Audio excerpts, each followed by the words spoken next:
Oh, you didn't know? Your ass better call somebody! The energy revealed. Brooklyn to Queens, reppin' both hoods. Rob and CP, keep it fire, misunderstood. Cheer 'em all loud, let the anthem flow. Mets fans unite at the pregame show. From city stand lights to the skyline greens, it's the heartbeat of Queens, the craziest dreams. Rob hype on the mic, CP's the fire spark. Together they ignite, voices light the park. Fans drift in jerseys, legacy bold. The Metropolitan story forever told. Turnstile spinning, the crowd floods the gates. This is family, no time for debates. Crack of the Batman, the roar never fades. Queens in the blood, it's how champions are made. Cheer 'em all loud, let the anthem flow. Mets fans unite at the pregame show. From city stand lights to the skyline gleams, it's the heartbeat of Queens, the craziest dreams. 7-line swagger, vibes electric and wild. Mets legacy golden since I was a child. Orange crushed skies, let the battle ignite. Ride for the home team till the last fight.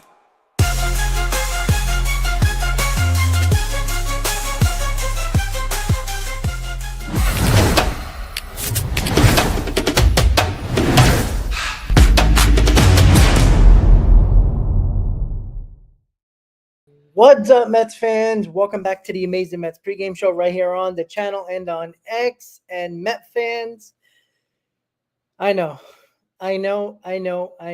We are definitely going through it over these last 2 weeks. Losing 10 out of 11, losing first place, not playing well in any part of the game. Offense, defense, pitching. Nothing has been working and helping us win ball games. We've been finding every way to lose a ball game. How's it going, Met fans? Make sure you hit that like button, subscribe to the channel if you're a new subscriber of the channel. Please say what's up in the chat. And I know this is a rough time for Met fans, and we're all going through it right now. I know it seems like over the past week, 2 weeks, we just been cursing at our television. God knows how many people were at the games, cursing up a storm. It's just been a frustrating 2 weeks, and something needs to change here. Heads need to roll. Somebody's got to step up. But what did you expect? And I know I'm have a stamp of approval when it comes to being Mr. Negative, even when things are going very, very well, which they were the first 2 months of the season. But what I've been saying and what I was concerned about has come to fruition. And damn, I hate being right. I don't want to be right about this at all. It's not something that I enjoy talking about. And it's just tough. Because all the games with our starting pitching that didn't go deep into games, that continued, they baby these pitchers, and I know a lot of teams do it, but it just seems like the Mets overused their bullpen very much in the first month and a half of the season, especially the first month. And it comes back to haunt you, and it's not even the All-Star break yet. We're a month away from the trade deadline. We're constantly throwing guys out from the minors, got options, bringing this guy up, that guy up. And I know the Minter injury sucked, right? I understand that. But isn't this on David Stearns? Isn't this on David Stearns? When you go the cheap route with any pitcher, and Minter came cheap because he was coming off a hip injury. And again, this is why I always concern myself with any guy who has injury history prior to signing him, because especially pitchers, when it comes to injuries that they previously had and then they come on your team, especially the injury from the year before. Why do I say that? I say that because Minter with the hip injury, and even though the surgery was successful and he rehabbed it and all that, your hip, whatever gets fixed is going to take time to develop the scar tissue, develop, the rotation in the hips and all that.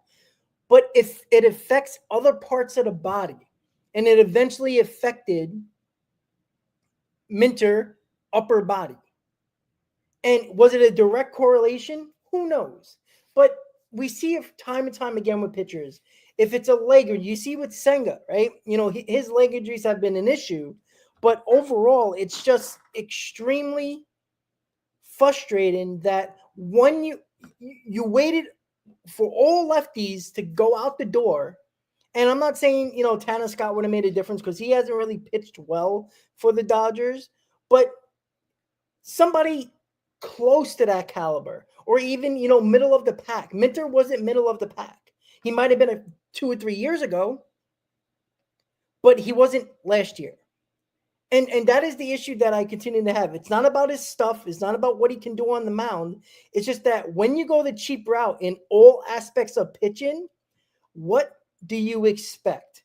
You get the cheap pitchers, either they're not good and you want to try to get the most out of them. Now, I can see you doing it with 1 or 2 pitchers in a pitching staff, maybe 3 pushing it, but the Mets are doing it with everybody. With everybody. Let's go get Frankie Montas. He's been injured the last couple of years. Hasn't been as good.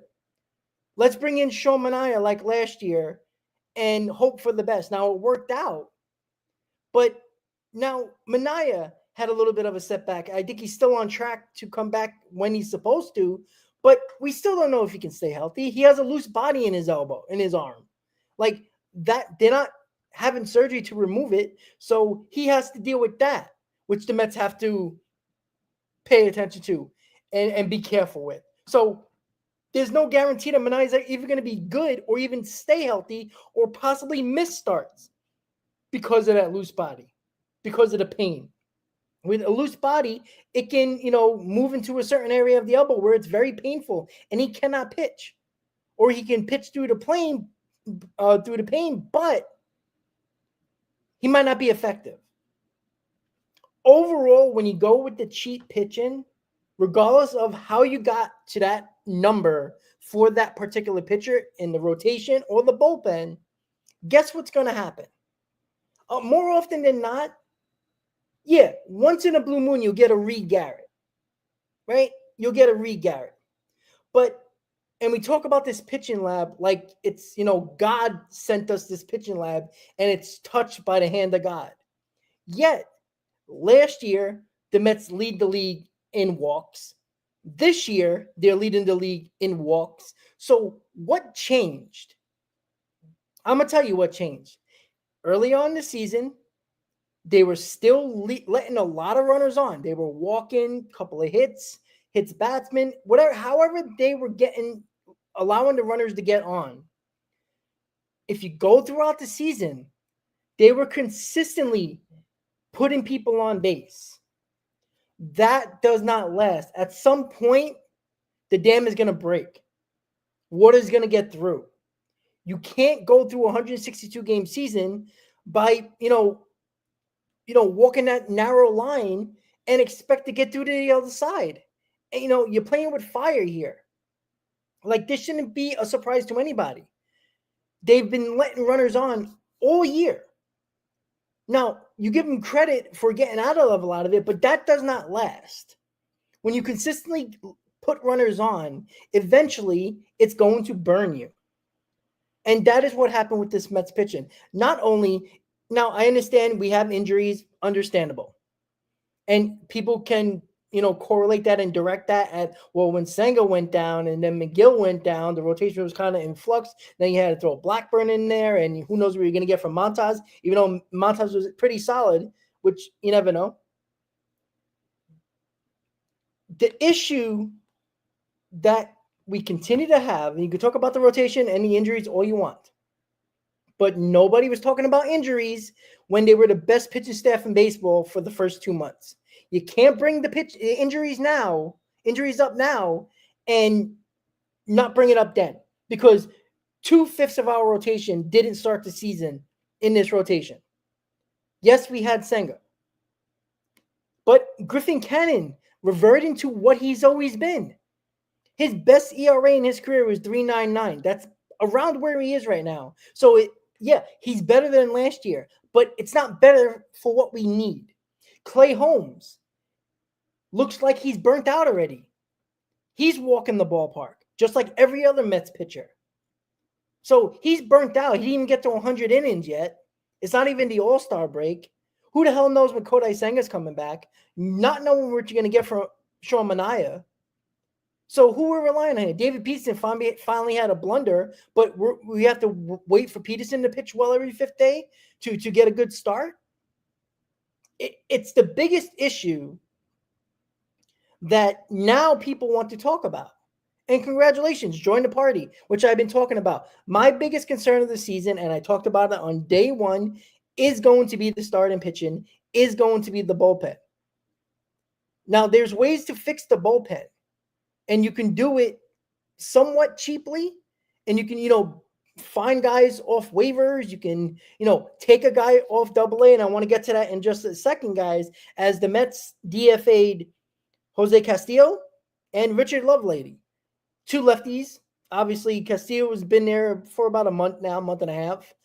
And Lovelady, who just got brought up, is DFA now. The Mets brought up Jonathan Pintaro, a 27-year-old undrafted free agent who the Mets signed out of independent ball. He's up, and he came. They took his contract out of AA, and they brought him up to the big leagues. And Brandon Waddell, as we've seen him before, the lefty from AAA. So they're trying everything they possibly can to fix the problem. But here's the problem. This is what always gets me mad when you don't have established guys or enough of them, is the fact that now you have to go through any means to find just a body that can actually give you innings, because your starters basically burned out your bullpen because they haven't gone deep into games. And yeah, they did it for a stretch, but they haven't done it enough. And that has been the biggest issue. And again, when you go bargain basement hunting for, pitchers in the bullpen, and you go the cheaper route, I'm sorry, it just doesn't work out. We act like every guy we get, the pitching lab's going to do wonders, and it might work for a couple of weeks. But once the teams adjust to these pitchers, that's it. The pitching labs can't adjust that quickly. And then you're DFAing guys, you're sending guys back down with all these options, and you're giving your manager so many different options where he has no idea who these guys are. Yeah, he might know them.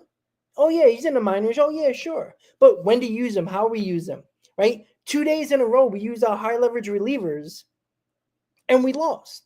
And I understand, you're losing 3-2 in the first game. You want to keep the game close, see if you can come back and win the ball game. We had opportunities to do so, and we didn't. And I will get to the offense. Don't worry about that. I definitely will. But this has correlated because nobody cared about the pitching. Oh, the pitching's so good. Oh, the pitching's so good. They're reverting back to what they always have been, each individual pitcher. Why is this a shock? Right? Not everybody can be a success story like Reed Garrett, who basically was nothing and turned into a pretty above average reliever. Like, you're not going to get that every single time. Some guys just suck. So I'm annoyed, as you guys can tell, and it's impossible not to be annoyed. And to talk about this game today isn't even on my radar just yet, because it's only 6:00. But I will get to it. Don't worry. But when you don't want to sign Luis Severino, when you go back to Sean Manaea, which is fine, but when Sean Manaea is your big signing in your rotation, don't tell me this was a good offseason, right? You gave $17 million for Frankie Montas, 2 years, 34. You gave Griffin Cannon $4.5 million. So you barely went very cheap on the rotation. And everybody can talk about, pitching just doesn't win championships. Oh, you got to get offense, blah, blah, blah, and all that stuff. All right. Go into the playoffs and let me know what rotation is better than the New York Mets. Let's say everybody's healthy. You got Kodai Senga, you got Shohei Manaea, you got Clay Holmes, you got Griffin Cannon, got David Peterson. Go up against the top 3 of the Phillies. Go up against the top 3 of the Braves. Go against the top 3 of the Dodgers, Padres, Cubs. Tell me you feel confident in any one of those matchups? And it's baseball, right? The way the baseball playoffs are now, and it's very up in the air at this point, anybody can win. It would be nice if you had the advantage going into a game. Not saying that nobody can throw a gem. Of course they can. Of course you can beat any team. But why do we have to be surprised that these pitchers do well? Like, why does it have to be a shock? How about getting good pitchers? How about getting guys that are actually good, that have good career numbers, not guys that are coming off injuries and hoping to get them on the crap heap and get them on the cheap because they were injured last year, where everybody else is avoiding them. But here comes David Stearns with his, with his minuscule checkbook and saying, yeah, just that one more zero, no more. Like, it's nitpicking. And I can care less what they did on the offensive side. And the offense has not done their job this year. That is the main cause of all of this. But to expect the pitching to do this consistently is idiotic and stupid if you believed it. This wasn't going to last. The bullpen was going to get burnt out, because not only is the burnout the problem, is the fact that your low leverage relievers are consistently getting option DFA'd. You're bringing other guys up. No, and these guys are not going to stick, because once you see it, right? Why did Castillo have to get DFA'd? He had a rough outing, right? But he's been solid. Why did he get DFA'd? You know why? Because you probably can't use him for the next 2 or 3 days. And now you have to find arms that actually are a little bit fresh. That's why. And now somebody's going to pick up Castillo. I'd be shocked if he gets through waivers and nobody picks him up so he can get back to the minors. Lovelady maybe will go through waivers, but there's possibly somebody would pick him up. So it just doesn't make sense to me. Like, you're going through the motions here to get all these guys with options and give yourself, options with pitchers who have options. And it sounds like a good idea, but it's a business sense more than a baseball sense, right? Your low leverage relievers can't be that bad, because when they're that bad, you the last 2 days you use a lot of high leverage relievers. What do we have available today, guys? We have Diaz available today. Okay, maybe Jose Buto. Like, you use Garrett. You used Brazaban. Like, I just don't understand. Like, you can't have low leverage relievers that there's no understanding of what this guy is going to do. What is Pintero going to do? What is Waddell going to do? We have no idea. It's just fresh arms because the guys you used yesterday aren't available. So you have to DFA them because either they have options or have no options, and you might lose them. And even if they do get sent down to the minors, they go back to the minors. Like, I mean, the amount of money you're spending to send guys on planes, optioning these guys down, you might as well just put into the pitching. Like, I just don't understand. I just don't understand it at all. So the pitching, my biggest concern, and it's always been from day one, I knew this starting pitching wasn't going to be what everybody was seeing and thought it was just going to be amazing. And, the touch by the hand of God pitching lab. Well, great. That pitching lab ain't doing shit. All right. It ain't doing enough. All right. We're talking about Shohei Manaea like the pitching lab made him a Cy Young candidate last year. It didn't. Severino stayed healthy. It had nothing to do with the pitching lab. It told him, hey, let's do some certain type of therapy to help with your sleep apnea and keep you healthy. Luis Severino always had good stuff. He has a history he has history of being a good pitcher. Sean Manaea has history of being a good pitcher. There's history to say that they were good pitchers. Why were they not good at this point now? Luis Severino was mostly injured, and Sean Manaea was actually also injured, but he also got thrown around and into the bullpen as well. So, like, we just don't understand. Like, it's just amazing to me.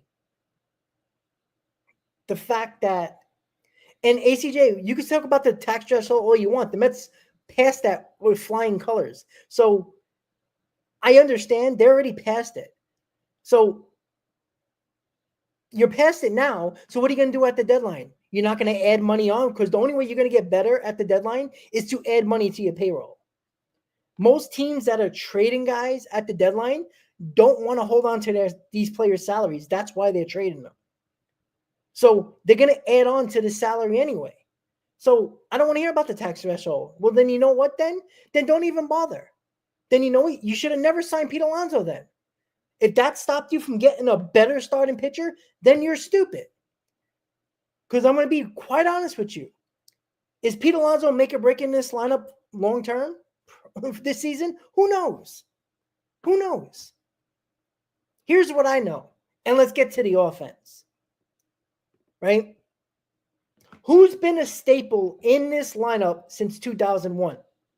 Brandon Nimmo, Jeff McNeil, Pete Alonso, Francisco Lindor. These four guys have been in this lineup consistently for 4 years.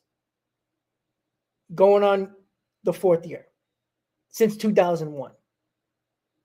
What have they consistently proven?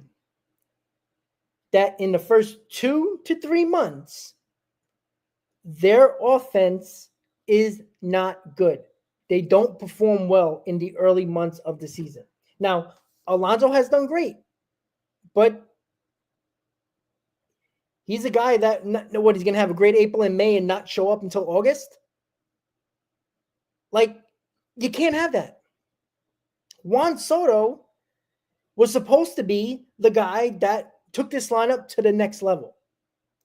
He hasn't earned his paycheck. Now, he's been good this month of June, but go figure. He's having a great month numbers-wise, but the Mets are well under 500.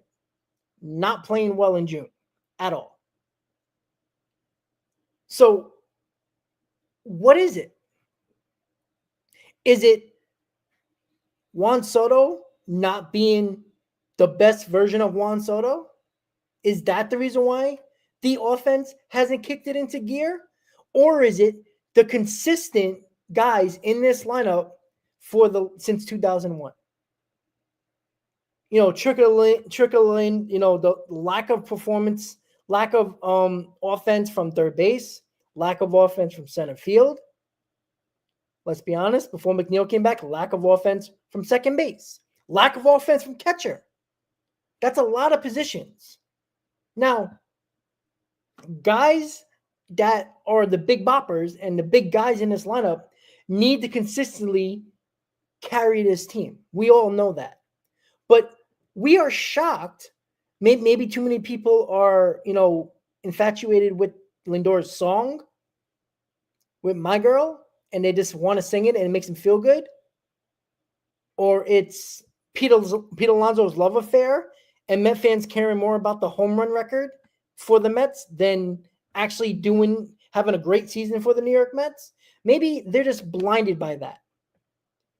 But the fact is, the four guys who consistently been in this lineup, the four guys who consistently have done bad in the first few months of the season have consistently done this. Now, Pete Alonso, for the first 2 months, month and a half, excellent.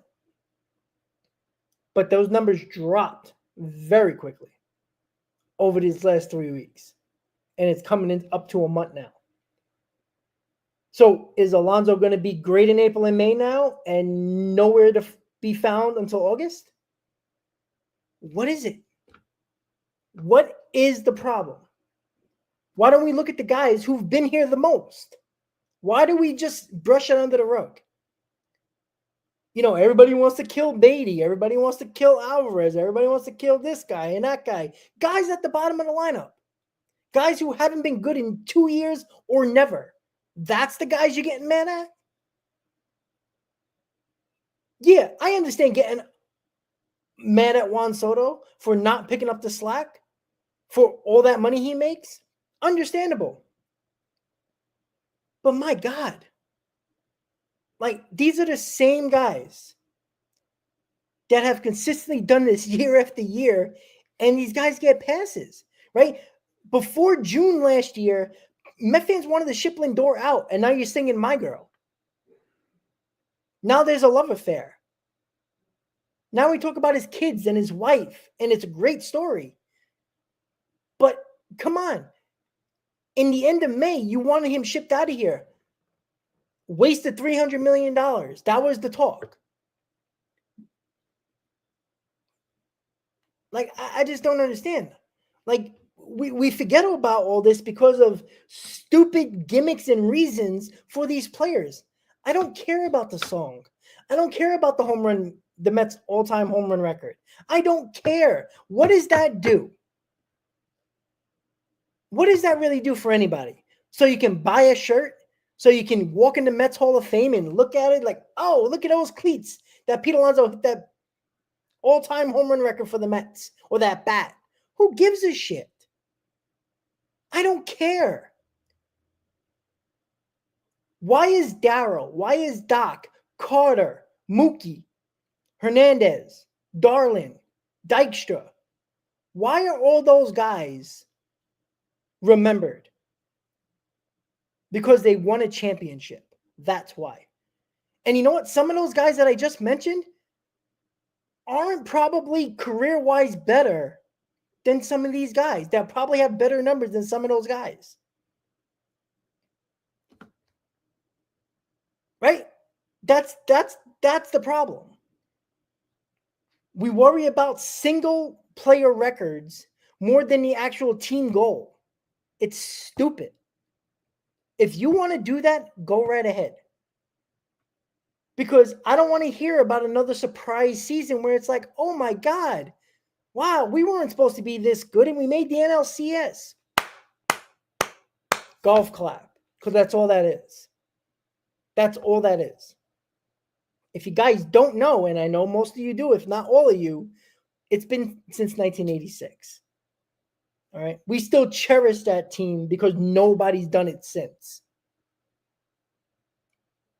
All right. What year where the Mets made runs to the World Series, playoffs, where they were expected or they had expectation of being contenders? It wasn't 2015. It wasn't last year. Maybe there were some expectations in 2022. It was kind of the beginning of the Cohen, money grab and spending. But if you go back, they weren't even projected to win a division. They were projected to be a fringe wildcard team. And they ultimately failed with some expectation. This year, massive expectation. Now, they went off to a great start. They were, 21 games over 500. And now, as you can see, they're only 12 games under 500 now. But it's got to be better. Something's got to change. Somebody's got to wake up. So only when we're 11 games under 500, we have this team meeting. You've lost 10 out of 11. This is the worst stretch of losing. I don't even think last year they were this bad. Until, obviously they were 0-5, but I don't even think they had a 10 out of 11 stretch of losses last year. Yeah, Stefan, but you know what? The 86 had swagger and funk and all that stuff. But you know what it was? It was the right mix of players as well. You can't throw in just, a bunch of talent and expect it to work. How many years in a row were Padres crowned World Series champions in the preseason? Right? You can't just throw a bunch of players together, even though if they're really good as stars, all-stars, and all that, and it just works. Right? And I'm not saying this team can't do it, but, I don't trust this rotation. This bullpen with a couple of guys that you might feel comfortable with coming out, it's not appealing to me. Now, I know this offense has a lot to do with what the issues have been, for sure. 100%. But why are we shocked? Like, no production from third base, no production from catcher, no production from center field. So that's already 3 guys in your lineup. When your big guys don't hit, there's almost no chance. And all I see is the Braves, the Phillies, these guys the big guys just stepping up. It just doesn't understand. It doesn't understand. And yeah, does Mendoza have Mendoza can't hit. All right. I understand people are going to make suggestions and opinions based on who he brings in, when he takes the starter out. I understand that. But here's the problem. And this is why you can get pissed off at Mendy if you want for making decisions. But that same decision that he made, if it worked out, you would call him, oh, that was a great move by Mendy. The issue is, who does he feel confident in when he makes that call? If Clay Holmes is gassed by the 5th inning, they were talking about it yesterday. Their bullpen is very thin. They're worn out. They're gassed. They were talking about it on the broadcast yesterday. Mendy didn't want to go to Garrett. Didn't want to go to Brazaban. Didn't want to go to Garrett after Brazaban. But he had to, because Brazaban couldn't throw strikes. So where does Mendy go? Like, these starters are not going deep into games. They all look gassed. So what is he supposed to do? Brazaban came in. All right, that was one of our fresh arms for yesterday. Great. We had a 3-0 lead. He couldn't throw a strike. And he didn't want to use Garrett that early, if at all, and he had to. Now he had to throw Lovelady in there and Castillo in there, and then he had to throw, Nunez in there. Like, that is a lot of pitchers. All your high leverage relievers is the problem, is the issue. Jay, it's not about the usually rock. The sky ain't falling. Well, when is it not falling? You lost 10 out of 11. They've looked bad. Everything that everybody was, putting their crown on their heads for with this pitching and the pitching lab is falling apart quickly. Yeah, but Kat, it's not about 20 out of 21, right? It might not even get to that point. They might win the next 2 games, and that would be great. But that is the bigger issue. The bigger issue is the starting rotation was never as good as it was the first 2 months. You're hoping that it can maintain above average status. Right now, it's average, and that's being nice. And when you hear Clay Holmes looks like he's gassed after the Colorado Series, all right, okay, high altitude, understandable. But his last start, they said he was tired. So what is it going to be tonight? It's too hot now? How about growing a pair, drink enough electrolytes, and get out there and pitch? I can assure you there's been pitchers that have pitched in this heat a long time ago. And they probably weren't crying to their mommy. Get it done. Get the job done. Everybody Mendoza goes to have been failing him. Everybody's like, oh, he should have brought in Reed Garrett in that situation. Oh, he brought in Reed Garrett. Oh, he didn't do the job either. What are you supposed to do? Obviously, in game 2, the bullpen actually did their job. The offense didn't come through. Now, you don't lose 10 out of 11 because of one reason. They've lost 10 out of 11 because it's a whole team effort. The offense sucked and the pitching sucked. You put that together, you're going to lose 10 out of 11. It's just that simple. Nobody has done anything to step up. Now, I expect this from the pitching, to be quite honest with you. Go back to day one of the season. I was in Houston in my hotel room. Me and Chris were talking about it for the pregame. I don't trust this pitching staff, including bullpen and rotation particularly, because I don't trust the rotation to give the innings needed to protect the bullpen for a long season. It's not even July, and we're talking about an overused, gassed bullpen with a rotation that now has injuries that who the hell knows when each one of these guys is going to come back. Can they stay healthy and pitch well? Good luck trying to figure that one out. Griffin Cannon reverted to what he did, what he's always been. His best ERA in his career was 3.99. He's around that now. So do I expect him to be better? Probably not. I expect him to be there or a little bit worse. David Peterson, I think he'll be fine. Sean Manaea, got an injection. He has a loose body in his elbow. They're not having surgery to remove it. So that means that loose body is going to be floating around in there and hope that it's not in a spot where it's painful. Because then he'll probably miss the start. Get another cortisone shot. Frankie Montas had a good outing.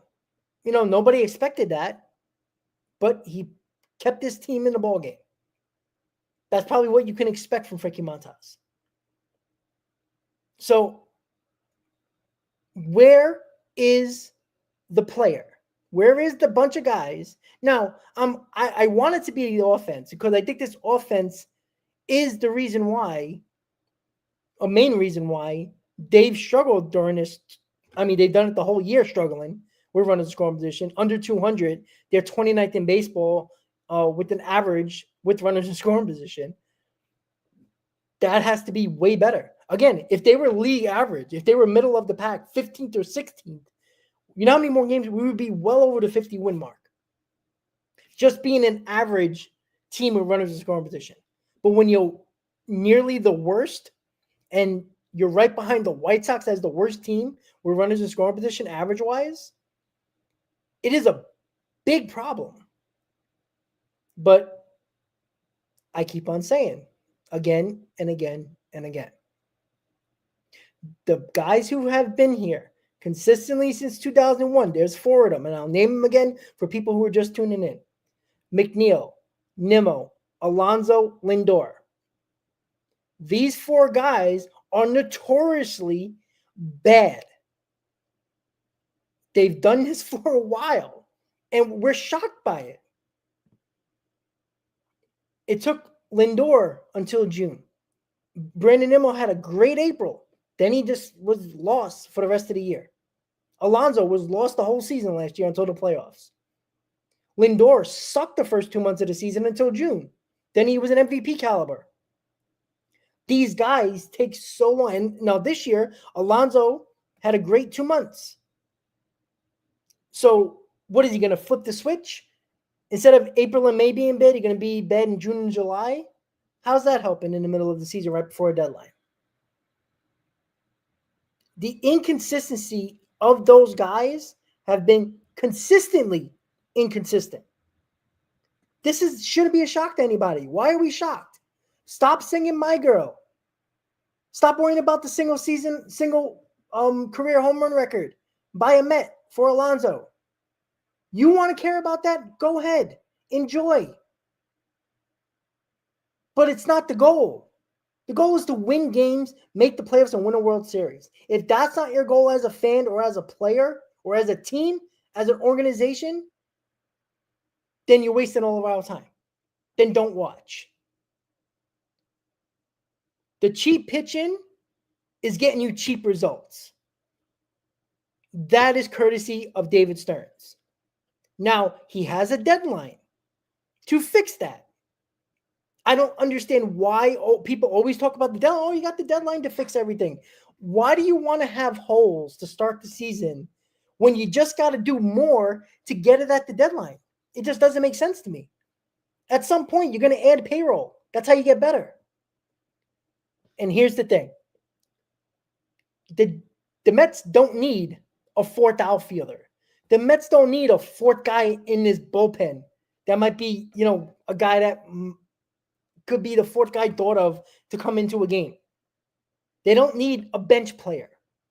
They need guys who are difference makers. High leverage bullpen arm. Big guy in the bullpen. You don't need a fourth starter.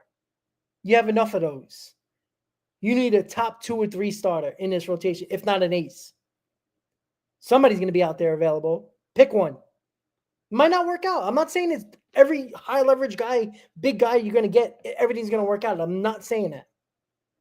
But if you do it, the consequences and the blame game is not going to be directed at David Stearns. If David Stearns just goes batshit crazy, get Zach Gallen, get a high leverage reliever, pick one, top 5, and get you a center fielder. Let's say he gets Mullins, Gallen, and a high leverage reliever. Everybody excited. Oh, that's a great bunch of guys to get. And they don't do well. Or some of them don't do well. Not all, but some. I'm not blaming David Stearns because he did his job.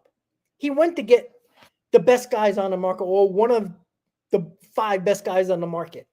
But don't get the 10th best guy on the market in center field. Don't get the 10th best guy in the bullpen. Don't get a 4th starter who is number 15th on the list of guys that are worse than 14 guys ahead of him. Because that's not making your team better. You're just making moves to shut up the fan base. That can't happen. You got more than enough prospects to play with here. You clearly got money. That's not an issue. You got more than enough prospects. You can't even play them at the big league level because you just sent Acuna down because you can't play him. Use them as assets.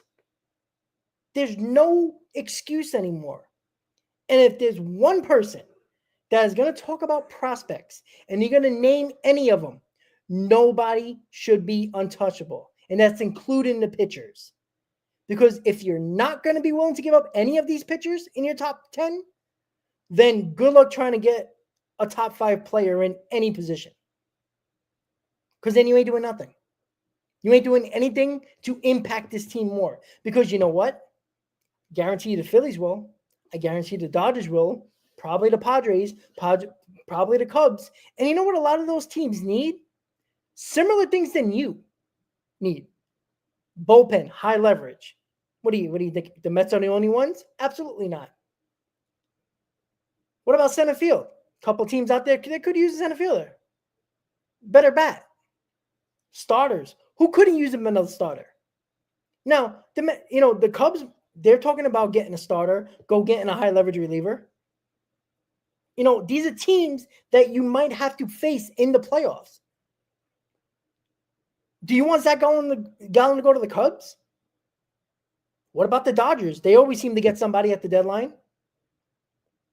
What about the teams in your division? What if the Braves creep back in here and they're like, you know what? Gallen's a free agent. It's not going to cost us more money. Let's just get him. What about the Phillies? Maybe they could bring in another big bat, another high leverage reliever. It's not just about the Mets not doing it. It's about doing it so the other team that you have to contend for and fight for a playoff spot and to win in the playoffs, they might get those guys. And you don't.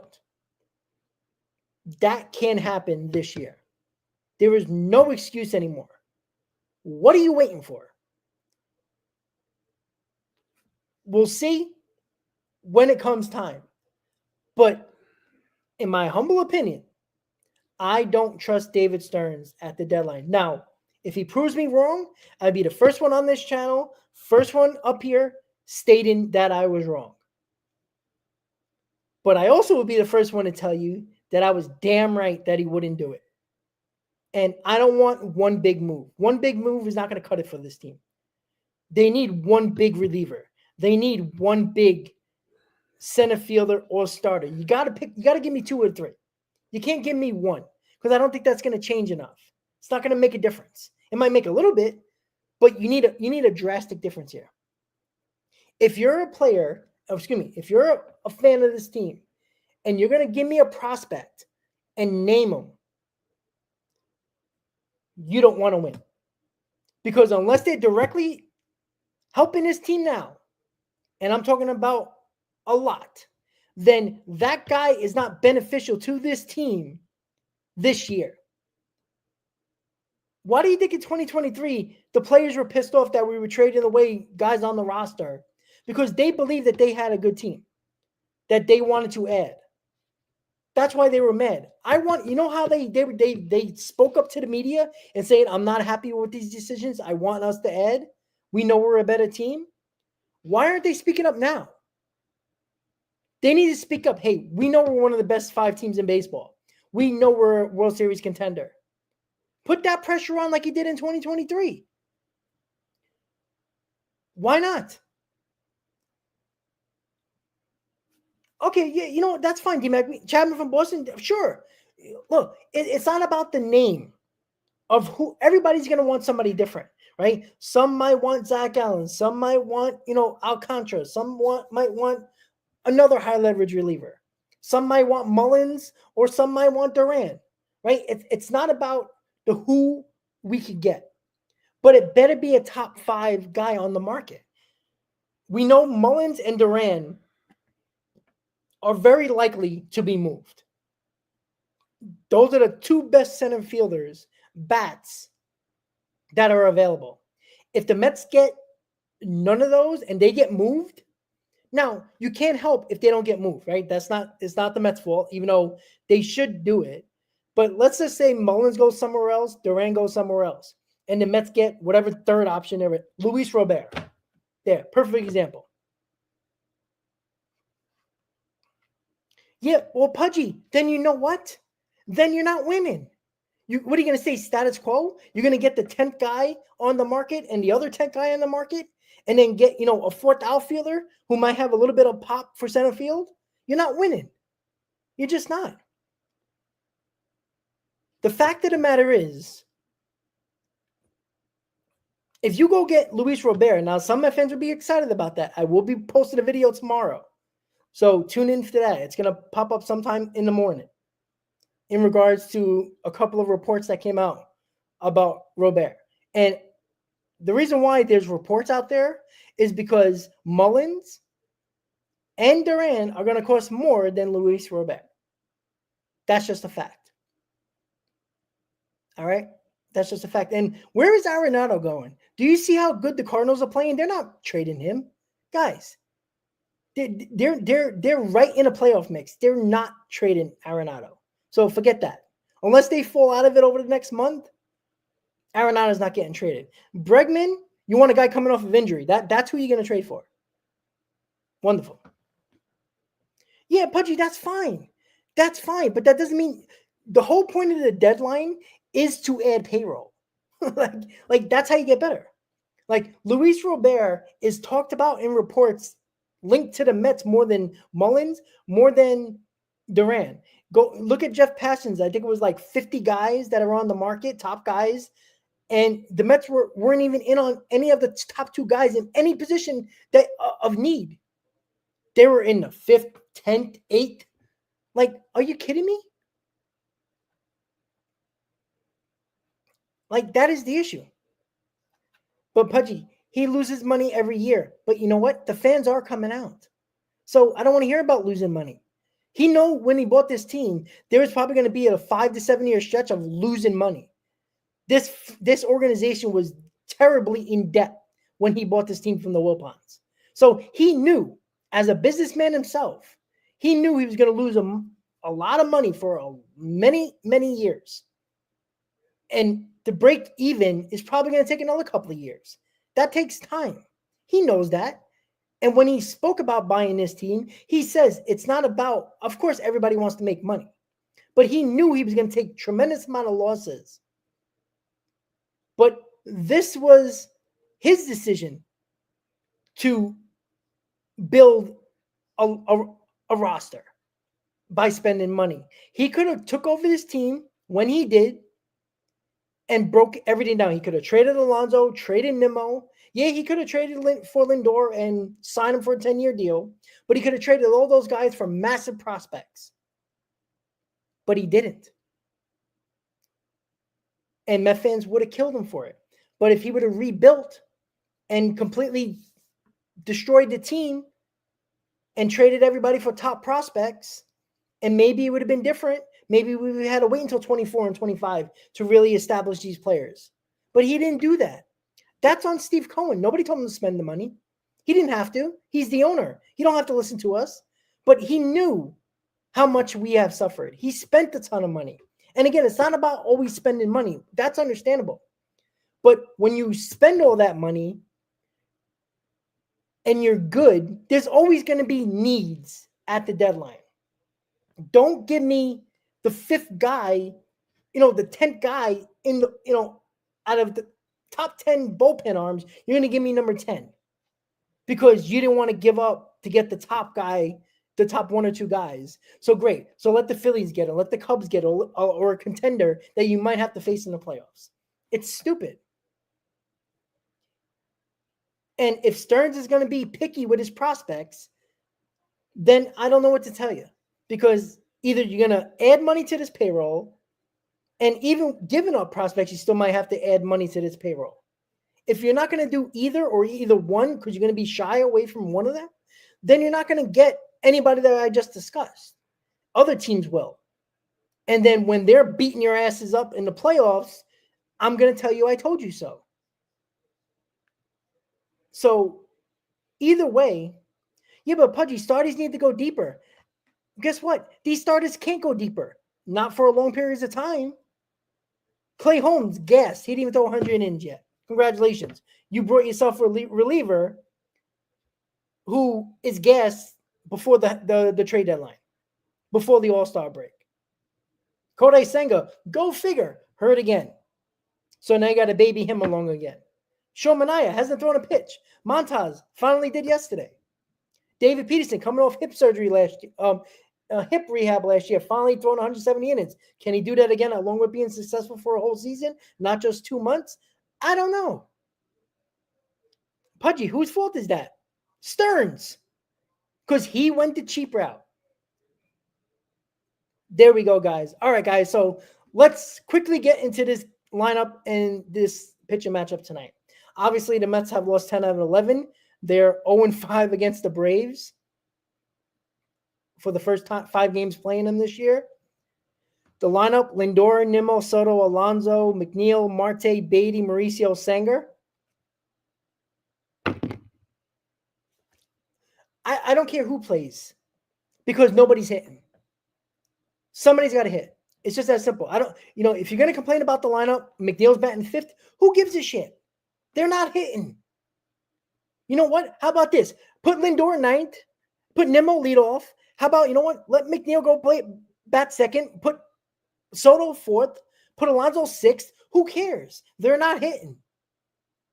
It doesn't matter. You know what Mendoza should do? Put all the names in a hat, shake it around, pick them out for a lineup because nobody's hitting. I don't care who's in the lineup, what position they're in, what order they are in the lineup. It doesn't matter. Nobody's hitting. Until they do, then we can have a conversation about where we're going to put these guys. But nobody's hitting. Hit the ball. You're facing a guy who does have good stuff. Like that's a fact. Does have good stuff. Let me just double check. I'm going to give you a little bit of the numbers. And of course, I'm getting all these messages now. Wow, Rob, you're so angry. I know. I appreciate that. I should be angry. I'm not happy.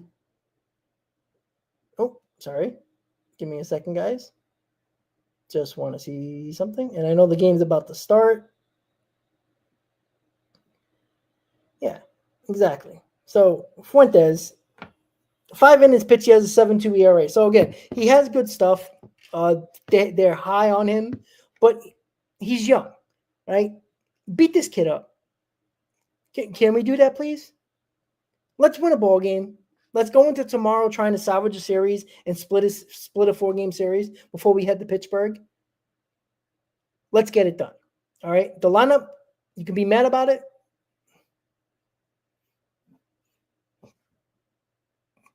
Whatever it is. Just start hitting.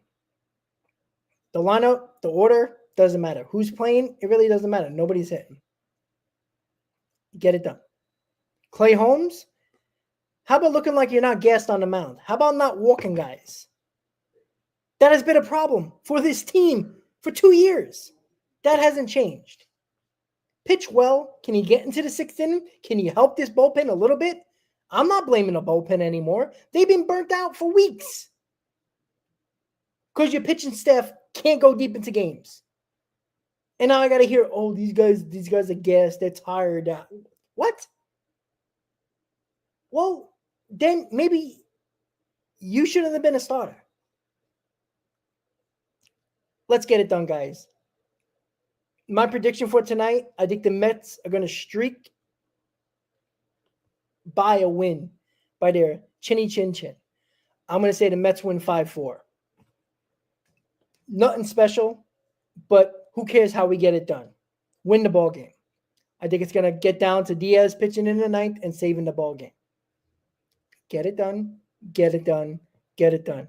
Me and Chris will be on the post-game show. I'm going to post the post-game in about 30 minutes or so. So make sure you tune into the post-game show right after the game. Myself and Chris will hopefully be talking about a Mets win. If not, well, what I've just talked about, both of us are going to be talking about even more on the post-game show. But let's hopefully it's a little bit of a happier post-game with a Mets W. With that said, guys, thank you for tuning into the Amazing Mets pregame show right here on the channel and on X. Post-game show right after the game, myself and Chris.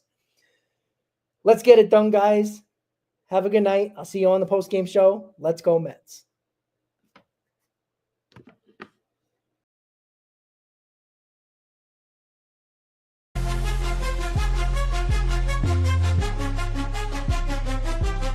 Seven train rumble, headed to the field. Orange and blue vibes, the energy revealed. Brooklyn to Queens, repping both hoods. Rob and CP, keep it fire, misunderstood. Hear 'em all loud, let the